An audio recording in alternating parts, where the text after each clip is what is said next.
I worked with chimpanzees, I realized that they were totally fascinating. And the experience it can give people on the big screen is a very powerful one.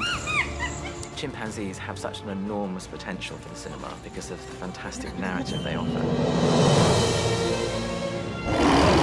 I've made wildlife films on almost every animal on this planet, in almost every habitat on the planet. By far the most challenging is working with chimpanzees in the rainforest. The production's been filming over 4 years in the Ivory Coast in West Africa. It's pretty fair to say it's in the middle of nowhere, and in many ways its remoteness is what's protected it. Our main location was a 10-hour drive, another 4 hours on a dirt road, which in the rainy season was almost impassable. Then it was a 2-hour walk through a very small path into the center of the forest. Our camp was designed to allow wildlife to pass through it. It's basically like the jungle with a roof over it. There are lots of unwelcome visitors that come into your camp. The whip scorpions really are quite gruesome-looking creatures. Every now and again you get an army ant raid on the camp. Sometimes you get scorpions on the pathway as well. In the rainforest, there is a wet season, and we had to go there during the wet season. Not all animals like the rain as well. You suddenly become this little dry oasis. And every now and again, snakes come into camp. One of the most venomous, and probably the most dangerous one we had was a rhinoceros viper. If we'd been bitten, there's almost no chance we would have survived. The bees are horrendous. Ow!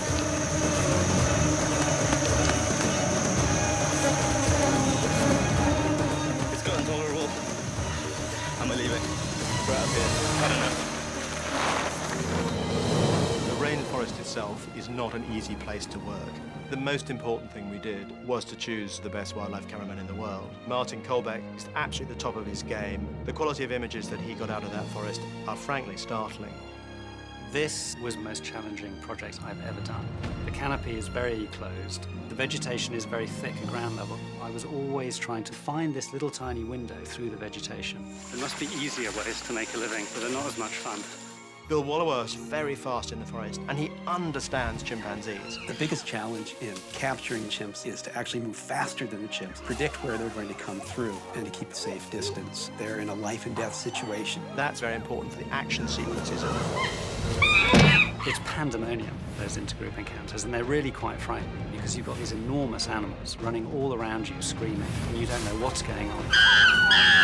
At one point, something terrible happens to this little boy's mother. You know, when that happened, we thought the film was over. We were about to ring up Disney and say, guys, we haven't got a movie. And then the most unpredictable thing happened, the adoption of our star by Freddie the alpha male, never filmed before in the wild. We were very keen to make sure that the beauty of the rainforest was brought to the big screen. In order to bring the trees to life, you need to sort of fly the camera through the forest. We put cables in the canopy of the rainforest and ran specially designed cameras that could track through the rainforest in a beautifully smooth shot. On most days, the cameramen will get seconds of footage. You just live for those golden moments every now and again where it all comes together. And I think it's going to touch people as much as it touched us when we were there filming. People often ask you as a wildlife filmmaker, what is your favorite animal? And I always say chimpanzees, and this movie has just confirmed my complete passion for these animals.